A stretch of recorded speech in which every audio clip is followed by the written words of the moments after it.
Thanks a lot for the invitation, for the opportunity to present some of my work.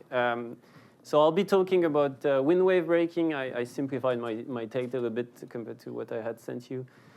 And so this is work that was started when I was a postdoc in San Diego a while back now, with working with Ken Melville, and then that I have continued with kind of new tools as a faculty in Princeton.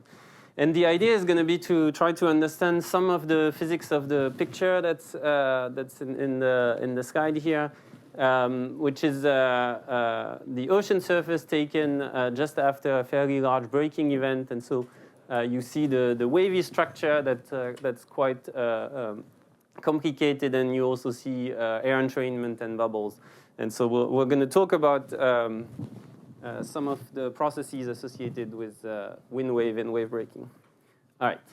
So this is kind of the movie version of the same picture. So this is a movie that was taken by Laurent Grard. The wind speed at 10 meters is about 15 meters per second, and the significant wave height would be 3 to 4 meters or something like this. So it's fairly rough conditions, but it's not yet like an insane storm either. And so what you see here is like a broad range of scales, right? You have long wavelengths that can be up to 100 meters in wavelengths, but also like very short ones. And then you have these kind of intermittent patches of breaking waves that are visible through these white patches. And so that's the system that we would like to study and kind of understand a bit better. And I'll go through various tools and results around that idea. So why, kind of like to go back one slide, why we are motivated by these kinds of questions from an ocean atmosphere point of view. So your wave system serves really as a modulator for exchange between the atmosphere and the ocean. So exchange of momentum, heat, energy, and mass are going to go through this wave field and this breaking field. So the wind is going to put energy into the wave field until the waves break, and then breaking wave will put back energy into the upper ocean, drives ocean circulation, and then contribute to mass exchange that are critical to the climate system. So you can think of air entrainment that's going to enhance gas exchange, so carbon or oxygen. And then you can think about transfer the other way around, which is from the water side to the air side with emission of sea spray. So when you have breaking wave, you're going to have droplet ejected in the air, either through the tearing of the surface or through bubble bursting, which are depicted schematically here. So you have a multi-scale system going from like small scale with bubbles and aerosols, and then to the larger scale with waves and wave breaking. So I have done quite a lot of work on these more applied questions around gas exchange and sea spray aerosols. That's not really what I'm going to focus on here, but if you have questions around this part, I'll be happy to talk about it. All right. So I thought I would start with this. So same movie, and then this is a wave energy spectrum observed from a flying aircraft. So you fly a LiDAR. And so you're measuring your wave elevation, and then you look at the wave spectrum in the spatial space, so in K-space.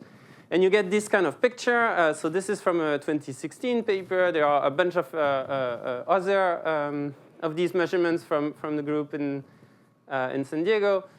And so you have a peak of your wave spectrum that's going to be at some large wavelengths around 100 meters or so. That's what you see in the movie. And then you're going to go all the way through the scales. In this case, the resolution goes up almost sub-meter in wavelengths. And you typically are going to see two parallel regimes with, in red, what's called in the ocean science literature the equilibrium part of the spectrum with a k minus 5/2, and then a steeper range, which is usually called the saturation part of the spectrum, and that happens at a higher wave number. And I'll go back to some of the arguments to explain both of these regimes, but part of the game is really to understand how these two regimes are going to move around for different wind and wave conditions, right? So this is kind of like the nicest picture you can get, right? You have the two cascades or the two regimes that are really well defined. You have a peak at very long wavelengths. So you can really like say a lot of clean things. The problem is that if you open any paper with like lots of data, like the peak is going to move a lot. The transition between the two regimes is going to move a lot. And so that's kind of what we would like to understand a bit better. All right. So the way this is understood or this is described is going to be through the kinetic equation, which I guess I don't need to introduce too much in this room. So you're going to follow the time evolution of your wave spectrum in the K space, or you can do it in omega space if you prefer. And the three main drivers are going to be three source terms. The wind input, which is going to be in blue. That's going to be due to the wind. Nonlinear interactions for gravity wave, mostly through four-wave interactions. That's going to be my term in green here. And then a dissipative term, which is mostly going to be due to breaking for ocean waves. And so again, if you want to understand in a practical system how your spectra moves, where the peak is, where the transition is, and so on and so forth, how much breaking wave you have, you're going to need to understand the balance between these terms. Yes? Is this a one-dimensional theory or an isotropic theory? All right. This is, let's take this as an, this is what you're going to solve if you solve if in a spectral wave model, in an operational wave model. You would, I simplified, I shouldn't have. You would solve it in 2D, right? So you would solve for your n of k and theta. So you would track down directionality. And you would also have an advective term that depends on current. So you would, the way a spectral wave model would work is that at every kind of like point in space, it's going to solve an equation like this in the spectral space. And you're going to need to parameterize each of these three terms. The nonlinear term is going to be derived through wave turbulence theory. So it's kind of something that you know in many ways much better than I do. And then I'm going to discuss how the other two are being introduced. All right, and I think it's part of my next slide. So this is a picture from Leonel that is in the audience. So same sketch of my spectra with these two ranges, right? The equilibrium and the saturation. And then my three source terms, which almost have the same colors than in my previous slide. So input by the wind. And one thing that you see in this sketch is that the input by the wind is actually quite broad-banded. So that's going to be one of the complications in understanding this, is that input of energy in your spectra is not going to be nicely at one scale. It's going to be distributed. Nonlinear interaction is going to be distributing energy through the scales. So you can have the inverse part of the cascade. So you're moving energy to the longer wavelengths. And then you're going to have the direct part of the cascade where you're moving energy towards the higher frequency. And then a dissipative term that's going to remove energy. And that's going to be due to breaking. You can explain the two power laws of the spectra usually observed in kind of, so you can take wave turbulence theory, which is, so you're looking for a stationary solution, and then you're searching for your nonlinear term going to zero, and you're going to get to this power law, right? Instead of having the wind here, you would have your energy flux to the power 1/3 that would replace this wind term. You have the equivalent scaling derived in the, or obtained by dimensional analysis in the ocean science literature. So there's the paper by Phillips, but there are also the papers from Toba that kind of get to the same point, which gets to this formula as well through an idea of a balance between the source terms. And so you get something where you're going to scale with the wind speed, gravity to the -1/2, and then k to the -5/2. And you can write it in the omega space as well.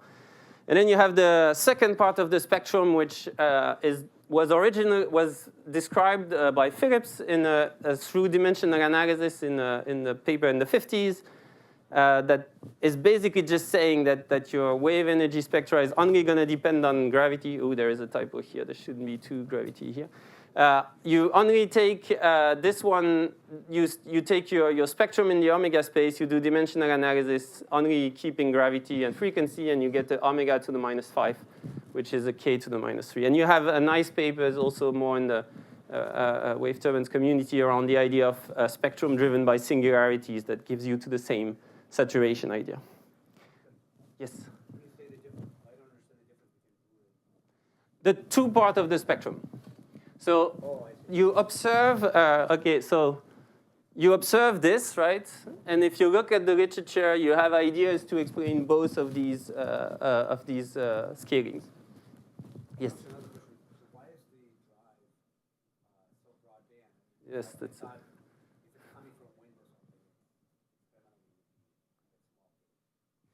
something, No, but I'll go to this. It's basically the form drag, right? The forcing from the wind is going to be more efficient on waves. It's going to depend on the slope of the wave, and then there will be some sheltering. And so you're going to be very efficient at putting energy when you're flat at high frequency.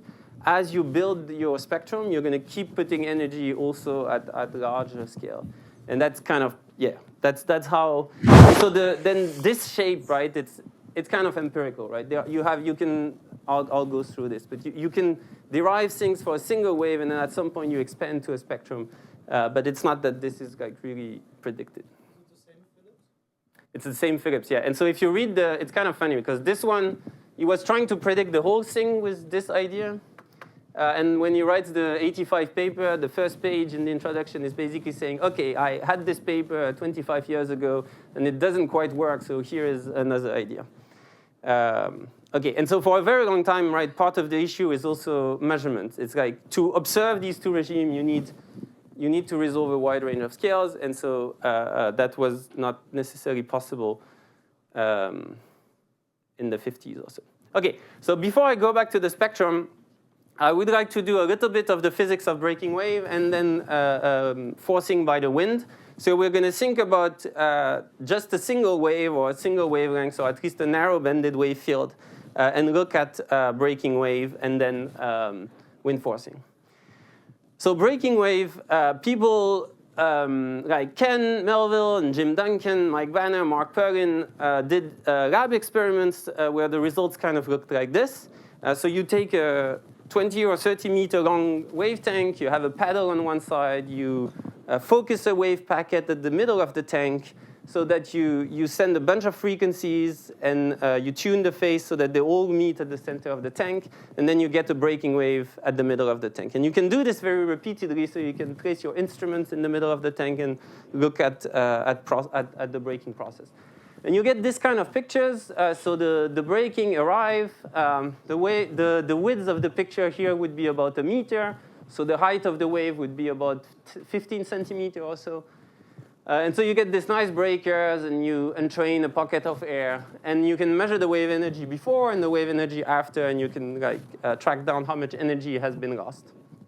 If you do that and you look at kind of these experimental papers, you're going to get to the point where you can convince yourself that the two key variables is the speed of the breaker, which sets the scale, right? The longer the wavelengths, the faster the speed, the more energy you're going to have in the breaker. And so that's going to kind of set the main constraint in terms of energy loss. And then the second key parameter is the slope of the breaker that I call S or HK or AK. And with these two elements, you're going to be able to understand how much energy you lose. So that's this argument that I'll go through, and I'm happy to. That I'm also happy to develop more. The key idea was to say that you're creating a blob of turbulence. So you're describing breaking as a transition from your wave process to a turbulent process. And so your wave falls down over a height h with a velocity that's basically a ballistic velocity, so square root of gh. And you're invoking Taylor's inertial argument for turbulence by saying that your turbulence dissipation rate epsilon is going to scale like your characteristic velocity cubed divided by the kind of characteristic length or integral length scale h. If you put this together, you end up with a turbulence dissipation rate that scales with height over 1/2. What you're interested in a practical wave system is a quantity that's defined per unit length of breaking crest. So it's going to be this epsilon multiplied by the area of the breaker. And that's how you're going to get kind of like the total integrated energy dissipation. And so you get something like h to the 5/2. And then you want to introduce your speed. And so you kind of use the phase velocity for gravity wave. You define the wave slope as S. You manipulate these things a little bit. And you end up with a turbulence, with a dissipation rate per unit of width of the breaker that scales with the speed of the wave to the 5th divided by gravity times the slope of the breaker to the 5/2. And that was described in the paper from Drazen et al. In 2008. And so if you measure breakers with different wavelengths, so different speed, it's going to be convenient to think about the non-dimensional measure of the dissipation, which is going to be the non-dimensional prefactor here. So you normalize your dissipation by this stuff. And so you're going to look at this non-dimensional measure of the dissipation. And the prediction is that it should go with the slope of the wave to the 5/2. So we looked at this through numerical simulations. So we've been using an open source software package developed by Stéphane Popinet in Paris. You solve the two-phase Navier-Stokes equations in physical space. You use an adaptive mesh refinement technique. So that's what you're seeing on the animation here. The color is the fineness of the grid. So blue is kind of coarse, red is kind of fine. And so you're following the feature of the wave as it breaks. You have kind of a reconstruction of the interface between water and air through a geometric VOF. And you can achieve very high resolution because you use this like kind of octree grid. And so we have been doing these simulations. This was done by Wouter, who is now in Oxford. And so you see, we start with this kind of like narrow packet that's steep. It steepens, it breaks, it projects drops in the air. This is the bottom view. It entrains air. You get these beautiful movies and tons of data, and so you can analyze energy dissipation. If you do this, and then you plot this breaking parameter that I told you about as a function of the slope of the wave, you can compare your data in your small simulation box to the existing literature done in WaveTank. And so all the gray symbols are lab data from a bunch of studies. And then the red and blue are various simulations from that we did or that other people did. And so you get this kind of nice collapse of the data with an asymptotic regime where the dissipation scales indeed with the slope to the 5/2. And Leonel was the first one to then introduce kind of a critical slope to this plot to bring the curve down, to explain kind of all the data through this fit that has two parameters, like a prefactor that's order 1, which is also always nice, and then a critical slope. OK, so with this, we're quite happy. We have, given the complexity of the initial breaking problem, we have a reasonable model for the loss of energy due to breaker. And so when I'm going to go back to my kind of source term in the spectral space, I want to write this dissipation in terms of the slope of the breakers and the speed of the wave. So I'll come back to this a bit later. So then you want to do the second piece in your balance, which is the wind input. So again, we're going to try to do it first on a single wave. So this is an old problem. And so you have some of the earlier theories based on the sheltering idea by Jeffrey, and then the work from Miles on critical layer theory. And so the idea is you take one wave, and then you're looking at the work done by the pressure term, by the wind, on the wave that's going to make the wave grow. And so in Miles' framework, it becomes a kind of a linear stability problem where the curvature of the wind profile at the critical height being the height at which the wind speed equals the speed of the wave, controls the growth of the wave. Jeffrey's idea is slightly similar, is slightly different. It has this idea, it's more like a scaling analysis where the flow is distorted by the wave, and through this like kind of asymmetry, the wave is taking energy out of the wind. All of these things kind of end up being written a bit like an Auer-Sommerfeld problem. And you end up with like having to assume what the pressure is doing. So this is your pressure, the complex part of your pressure term. The beta here is going to be your effective growth rate. It's going to depend on some reference velocity, u square. that sometimes is taken as the critical height or at some arbitrary height. So this is going to require some knowledge of the wind profile. And then how to predict this coefficient here, again, is going to depend on the wind profile. And then it depends on the slope of the wave, right? So k times eta is going to be important. So this, we tried to look at this, or we looked at this through, again, the same kinds of tools using direct numerical simulations where you solve the full system. This was a big part of the PhD from Jarong, who is a postdoc at Courant. And so you should talk to her, all of the people going to Courant. And so she did like a numerical box where you drive the airflow in the boundary layer through a pressure gradient. It forces the waves, and then the waves develop over time. And so you can measure the rate at which the wave grows, the amplitude of the wave grows. You can also see that the flow underwater develops. And so then what Jarong did was to explore various parameters. So various slope of the wave, and then various values of the ratio between the wind forcing. So U star is your wind friction velocity that controls your pressure gradient. Or that's related to your pressure gradient. And then we have like relatively high water Reynolds number and airside Reynolds number. And we're considering gravity wave. And so if you do these kinds of simulations, you can then also extract your stresses near the interface, which are going to be driving the wave growth. And so these are illustrations of the instantaneous pressure field like right above the surface in the wave following coordinates. So this is pressure, and then this is the viscous stress. You see that the pressure term is much larger in magnitude than the viscous stress, which was something that was hypothesized for a long time, so it's not like necessarily new. And you see that your field like becomes really wave coherent, right? So you have like these kinds of blue streaks. So the gray lines corresponds to the where you have the peak of the waves, and so you have like these peak in the pressure field that are like slightly shifted in phase compared to the wave. So you can look at these things and extract explicitly from your simulations how much work goes into the wave, and you can compare it to the rate of growth of your wave of the actual amplitude. So this is a plot of the energy of the wave.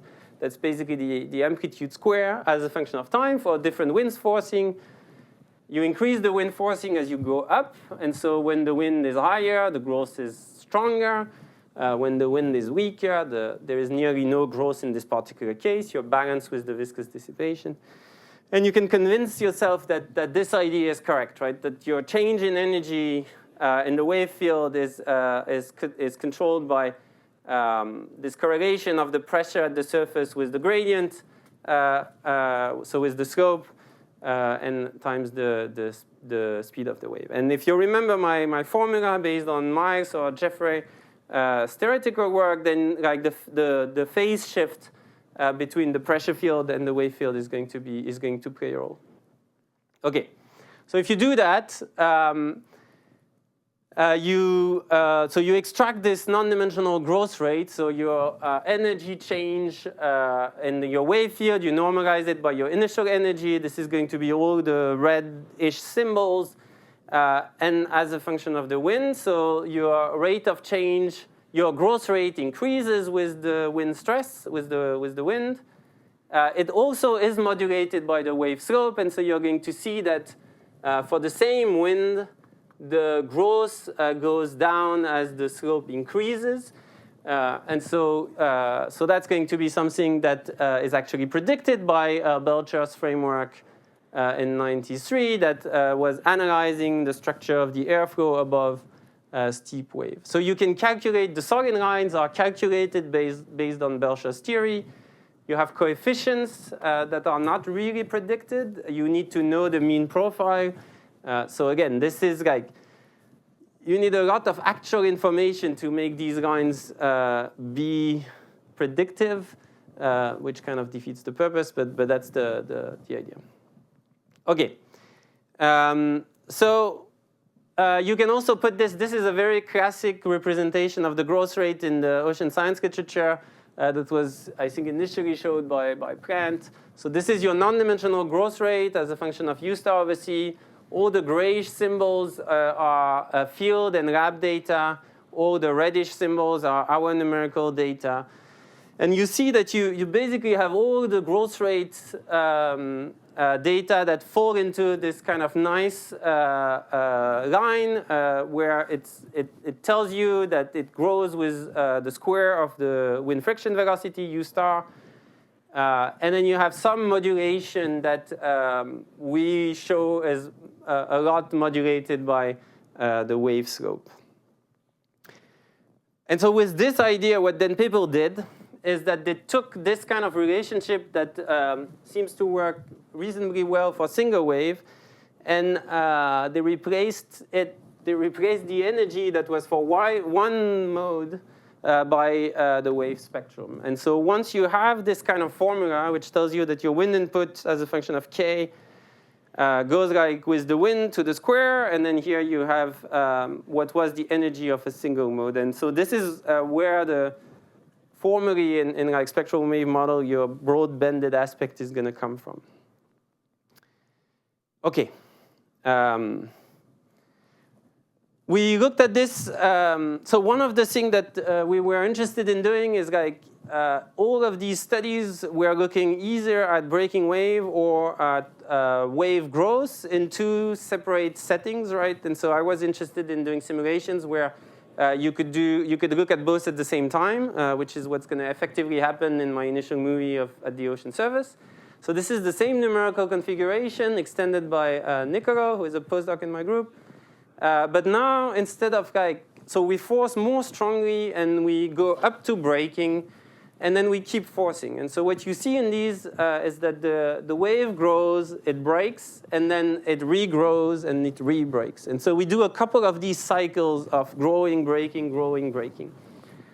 And it gives you these kinds of energy curves where the energy in the first stage is going to grow, and then it falls down during breaking, and then it grows again, and then it breaks again. And you can analyze them separately and assess your balance between wind input and energy dissipation due to breaking. And so you kind of like end up like saying the same thing than what I tried to convince you over the first 10 minutes, which is during growth, it's really only the wind pushing the waves, right, putting energy into the wave. And then during breaking, the wind doesn't do anything anymore. So you can look at explicitly the flux term, and you see that you lose complete coherence between the wind field and the wave field. And so there is no input anymore during breaking. You only have loss. And this loss is explained by the scaling argument that I described. And then it grows again, and then it breaks again, and all of that. And so you can put put the points that you obtain from these kinds of simulation in the same graph that I showed before. The other thing that was nice in doing this is that you can also look at the balance between input and dissipation. And so here what we're plotting is this dissipation extracted from the red area. And here it's the input from these growth time windows. And they are basically balanced. So they kind of like nicely go on a 1-1 line. And so it suggests that in this particular system where you're narrow banded and you drive very strongly waves, they grow, they break, they grow, they break, then you have a balance between input and dissipation that you have to analyze over like the specific periods of time, right? So you have to split your analysis.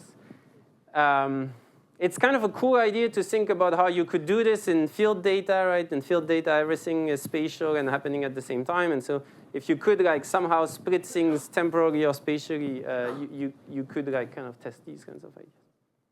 Okay. So this was like kind of the story for a single wave.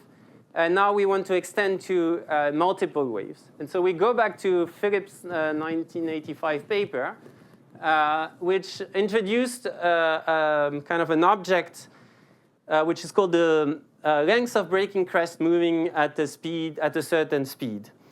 And so this is a picture. This is from a movie from Ken's group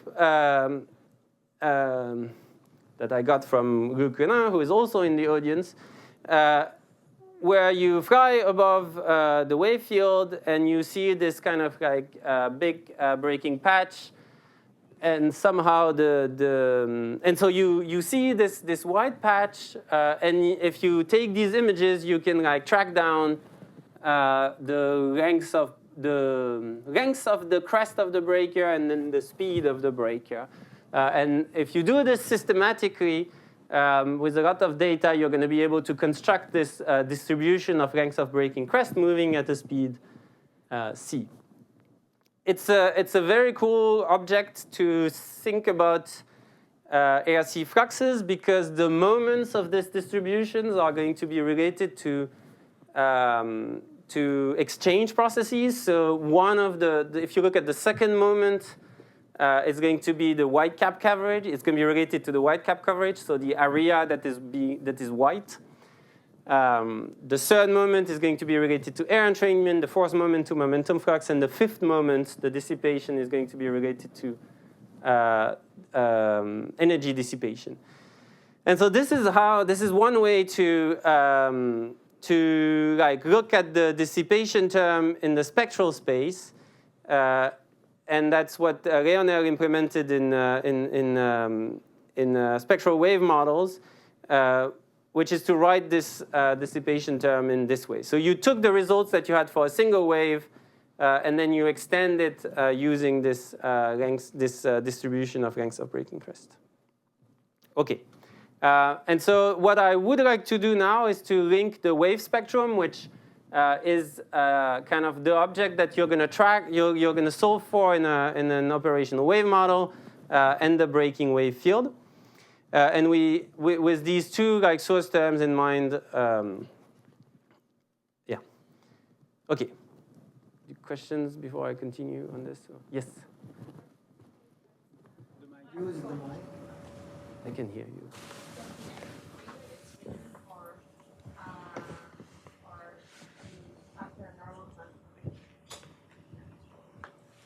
Can you hear me now? Yeah. Yeah. So the kinetic equation, it's written in terms of after a normal form transformation, which is a nonlinear transformation of the measured variables. So are you taking that into account, or you're neglecting that?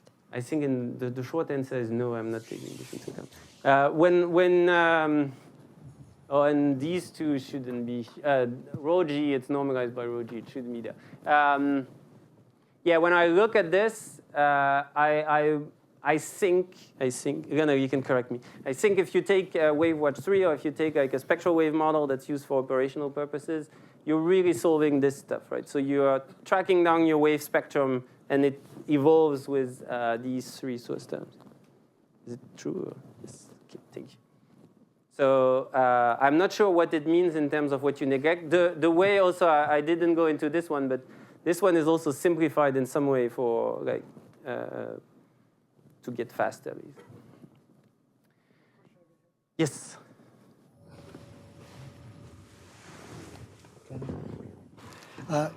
Wait, is it on?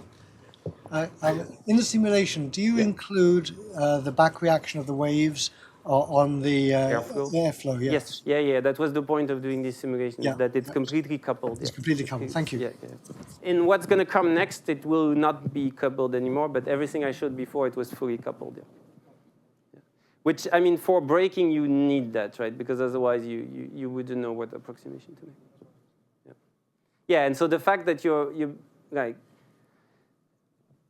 it's kind of an indirect proof that the original ideas, right, the original simplification to find the growth rate through like either critical layer theory or these other ideas, which are never quite exact, right? You always have a bit of a coefficient that you need to obtain empirically. They basically work even in fairly complicated configuration where you have a strong feedback with the airflow. The analytical calculations neglected that effect, but they still explained the yeah. So I don't know if I'm going to answer that one properly, but the way I understand it is if you take Belcher's theory, he makes assumption on how the airflow is modified by the wave through rapid distortion theory, and then he computes the coefficient based on the shape of the profile. when we compare to Belcher, we use our profile. So we use the profile that we measure to compute Belcher's coefficient, and then it works really nice. You can't really like use anything that's predicted. That's kind of what I was trying to say about. You need the knowledge of the profile. So, and in that sense, you kind of go back to Jeffrey's formula, where you don't know what the coefficient is, and then you find the coefficient through your numerical data. Thank you. So yeah, there is some information about how the airflow reacts that you can't really predict, or I can't. Like, Thank you. Yeah. Okay. All right. So what I want to do now is to kind of get away from the equation in the spectral space and go back in physical space and try to assess some of that balance. And so we're going to do this, and that was again the other big piece of Jarong's PhD. With another numerical framework that was developed by Stéphane Popinet, implemented in the same open source solver Basilisk, where this time, instead of solving your Navier-Stokes equation in a kind of classic way, you're going to solve the Navier-Stokes equation discretized as a bunch of coupled layers. And so you maintain a free surface. The way you can understand this is that it's inherited from shallow water models, where you would have a single layer and the free surface. But now you're like putting a bunch of models, and the layers kind of like track down, keep the structure of the surface. And so you can discretize your original equation as it's indicated on the board. And then you're going to combine this with some form of model for breaking through a gradient limiter in the numerical scheme. And if you do that, then you're able to resolve you're going to be able to resolve sets of waves. The claim from Stéphane that we kind of checked to a certain extent is that this, if you put enough layers, this converges back to the Navier-Stokes equation. And so here is a comparison for a single breaker in 2D, maybe in 3D actually, where here you're solving air and water, so you can say this would be the closest to true you can do, and then this is with this multi-layer model. So here there was an air phase, and you can have overturning and entrainment and all of that. Now you don't have the air phase anymore. And you get very similar feature, and you get very similar energy dissipation.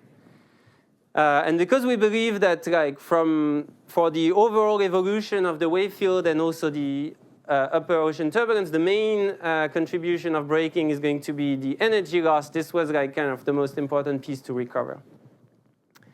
Okay. And so then you can do not a single wave now, but you can do a broad-banded sets of waves. So you're starting with a certain wave spectrum. You can start with something Gaussian, or you can start with something that already has the right shape.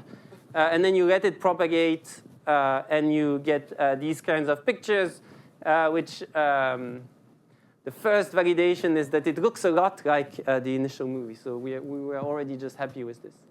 You can do the Fourier transform of this, both in K and omega space. So if you take your time evolution of this box and you look at the interface, and you do that Fourier transform in space and time, and you recover that the energy is localized around branches, the main one being given by the linear dispersion relation for a gravity wave. So you have a system, you're now solving for a system of waves that travel, and some of them are actually going to break.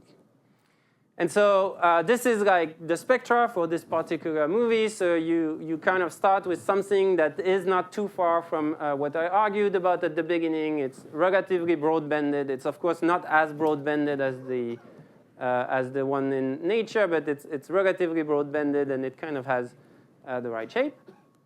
And you let it go, and then you count the breakers, right? So you determine breakers as like it's going to be all the little red points, red area in the movie. You count the breaking waves at the moment where the speed of the last layer exceeds the phase speed of the wave.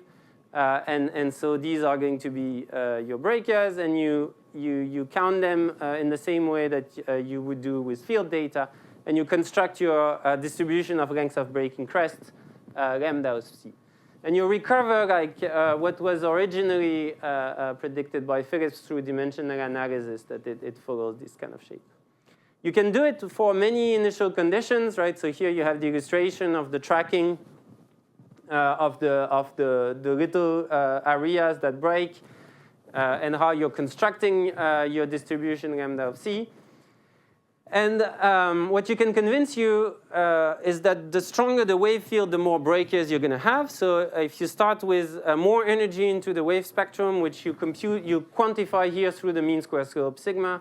So the more energy you put in the wave spectrum, the more breakers you're going to get. So that's why when you go from the light red to the dark red, you have more and more of these.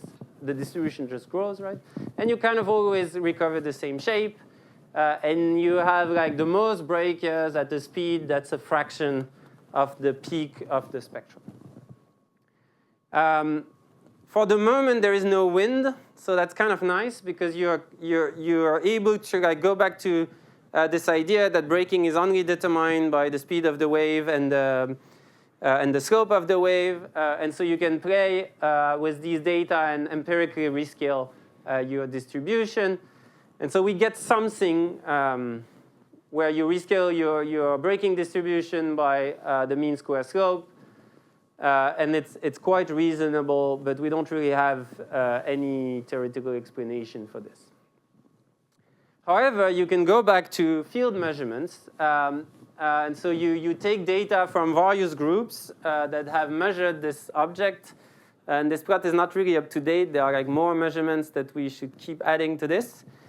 And you can use our rescaling and then put the various data sets together, and you get this plot on the right. And I should give one comment, which is this quantity is always going to be quite sensitive to the upper bound. So they are all processed in a way that it's consistent. They all have the same upper bound. And so you can then look at this plot and either be very happy because the scatter is less than when you had not rescaled the data, or you can argue that this is still not completely great, but this is kind of where we are. One comment is that you have some that keep going up here. It's just a question of the way the method of detection that was able to go to smaller scale, while these ones are all visible and limited to larger scale. So anyway, this tells you that the wind sets the waves and that locally controls the amount of braking. And so now we want to bring the wind back. And so that's what Ray Young has been doing over the last year or so, is to take the same modeling framework that Jiarong was using and now adding a forcing term. But we're not solving for the air phase, right? So we're going to do something quite simple and crude to force the wave system. Inspired by what I described, and then we're going to get this movie. So we said that the main piece for the waves is this form drag, so the pressure correlated to the slope. And you can write this inspired by Miles or Belcher as a term that, I'm going to go straight to this one, it's basically a pressure term times the slope. And that's what we're going to implement. So basically locally, so we're going to take a constant value of this coefficient, and then locally it's going to force in a way proportional to the slope. If you do that on a very, and we assume you need we assume a certain phase shift when we do this thing. You can do this on a single wave, and then it comes back to something quasi-analytic. So if you do a single wave in this modeling framework, and you don't put wind, then it just goes down according to with viscous damping. So you're happy. If you add the forcing with this 90-degree phase shift, and the value of the pressure forcing that is chosen to balance exactly this viscous dissipation, then you get a wave that never changes. The shape changes a little bit, but it kind of like the energy stays steady. Okay, and so now we do this on a full spectrum. And so again, we start with a certain wave spectrum. This is evolution in time. So the light reddish here is the initial wave spectrum. This is the initial condition. So you start with a wave field.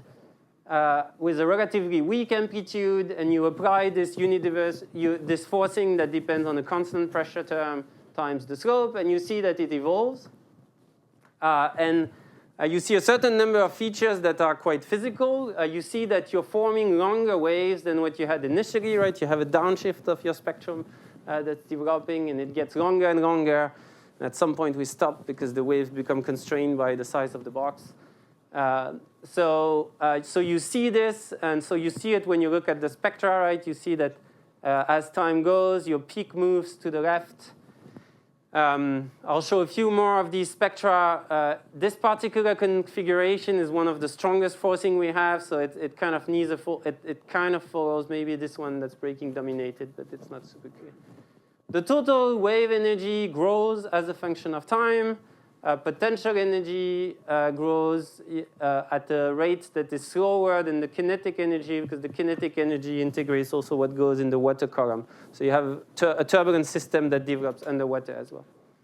And then this is like tracking kind of the overall slope of the system kind of becomes almost constant because at some point you keep getting braking, so you keep pumping energy out of the system. You can do this for a bunch of configuration. If you do a weaker force, a weaker initial condition, which is this one, you evolve much more slowly. So your pressure term is much smaller, so you evolve much more slowly. You have something that looks really nice compared to the weak turbulence theory. So that would suggest it's controlled more by the nonlinear interaction here. And then if you go to stronger conditions, that's kind of what I showed you. And so these are all things that are very much under progress. This is the forcing term, so it's like you take the pressure times the gradient of the interface, you go into Fourier space, and you can compare to these empirical or semi-empirical forcing schemes that are used in spectral wave model, and you kind of see that like we are forcing the system in a way that's very consistent with what people have been doing in spectral wave models. All right, I'm going to try to conclude. I'll do a couple more slides and then I'll stop. This is tracking down the peak of the spectrum, so tracking down this downshift of the, and so these are called the fetch-limited relationship. So we can focus on these two. This is the non-dimensional frequency as a function of time, and so it follows a certain like parallel that.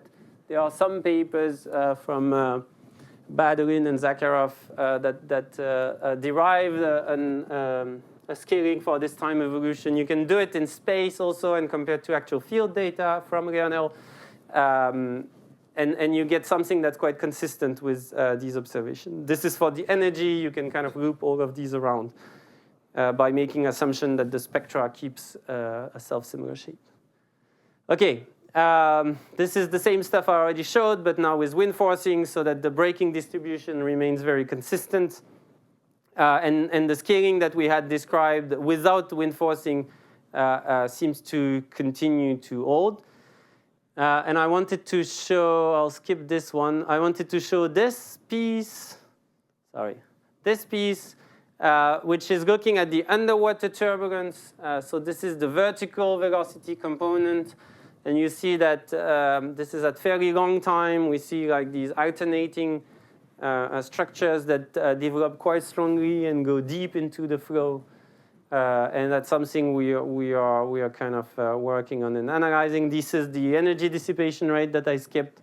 Again, this is the underwater turbulence structure as you increase the wind strength.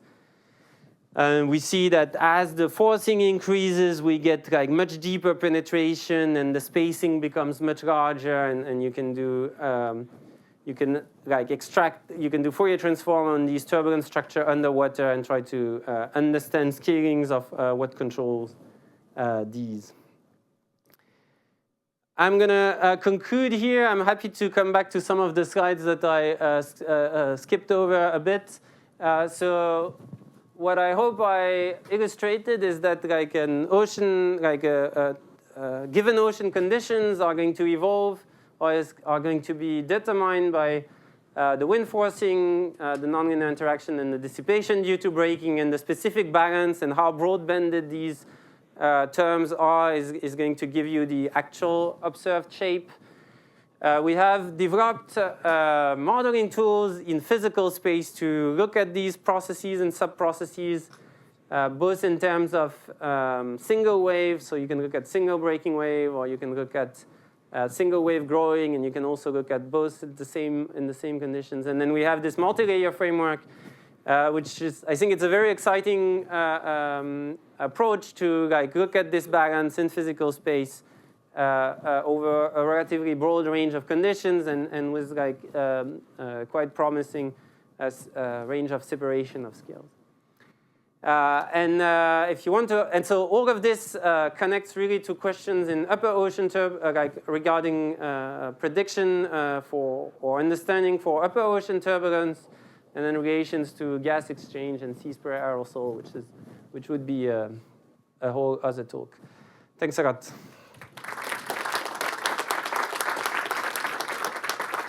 Thank you, Luc, for this talk. Any question?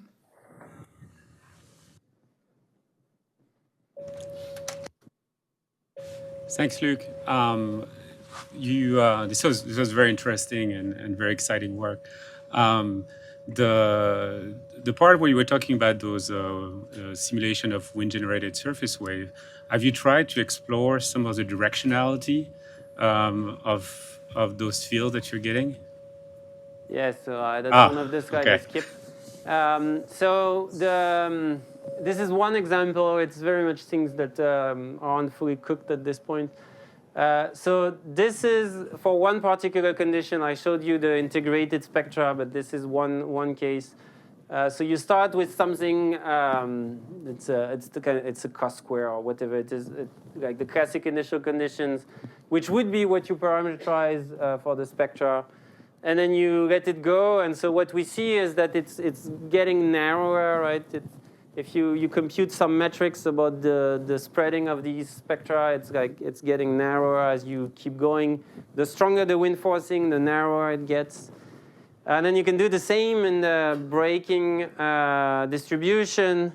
It also becomes narrower. It is much more narrow than the wave spectrum, which I think, and we don't see at all. We don't see like these bidirectionality that have been reported, and I'm not sure why. I don't know if it's like a piece of physics that's missing in the framework, or if it's something in the way we are looking at this that we are not capturing this. But basically, that's things we're trying to look at. And they clearly are sensitive to the way you force. So like with weaker forcing, you remain like broader for a longer time. It might also just be a question of integration time, right? These are like when we run these, like you run it for a few thousands wave period. Of course, if you keep running right forever, then it's going to keep evolving in a certain way. So. Yeah. It might be in the forcing also. I don't know. It's a question. Golm? Thank you, Luc. My question is about the emergent scales in this situation, particularly in along front direction. The underwater part, you mean, or the waves? Yeah. It's it goes to the same question. It's like. How much is it constrained by? So the forcing for the moment has no directionality, and that might be a weakness, right? Or that might be something that's missing in these emerging scales.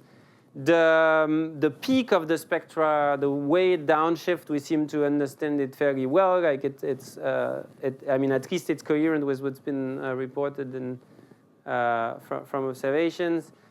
And then the underwater part is to me one of the most exciting pieces, right? Is like what controls these patterns that you create that are clearly driven by breaking in the strongly forced regime, like so when you are in these kinds of conditions, you do like very weak forcing. What you get is basically wall-bounded turbulence. So like the the streaky pattern that you barely see here and you see a little bit here. It's kind of very coherent with things that you see in wall-bounded flow. When you get to these kinds of conditions, you seem to be really locked by the peak wavelengths. So that's related to the Craig-Leibovich mechanism and Langmuir turbulence. You have a transition between the two, and it's not completely clear if you need braking for the transition or if it's a smooth transition. Yeah. Very good. Did you measure the probability distribution of the height of the waves in each?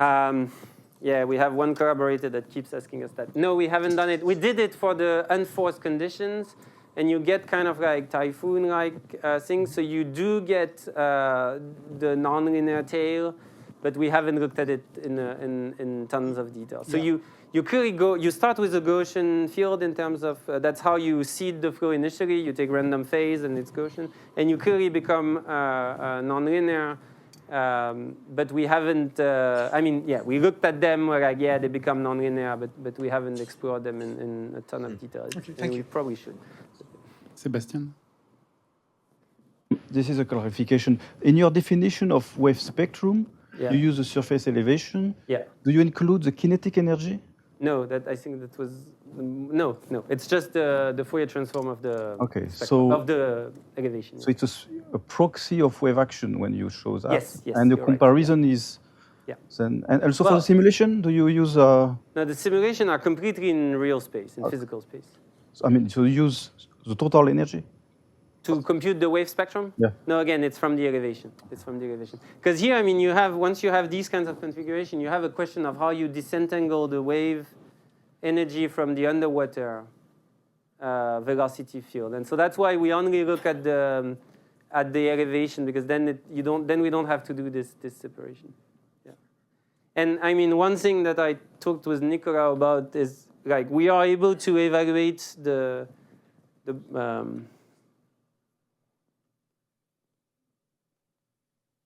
we are able to do, I didn't show that, but we're able to do these kinds of plots, right, where we extract what we inject into the system in K-space. We can do the same kinds of plots about dissipation. And in principle, we should also be able to extract the nonlinear interactions, right, because we're solving for the system in physical. But that's something we haven't calculated, partially for the reasons you're mentioning, is that the way to extract the fields is not completely obvious, and then you need to compute them, and it's not obvious. Or is it expected? It's a good question.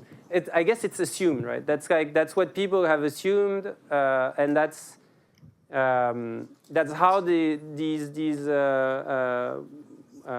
spectral wave models were constructed, and then you kind of track their evolution in space and time. To me, that's part of going after this with these approaches, is to try to understand when you have equipartition, when you have balance, and when you go out of balance. That's kind of the goal. Oliver? Could you go back to the slide in your introduction where you showed the various S terms as a function of wave number? Yeah. I think I have to go through all of them. That's good. It's worth seeing again.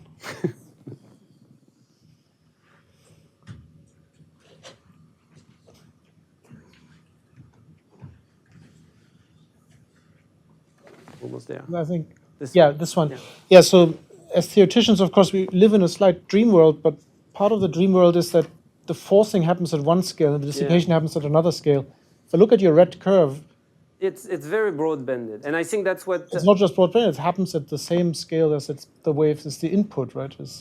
Almost, right? So, okay, this is Kp, the peak, this guy here is typically a fraction of...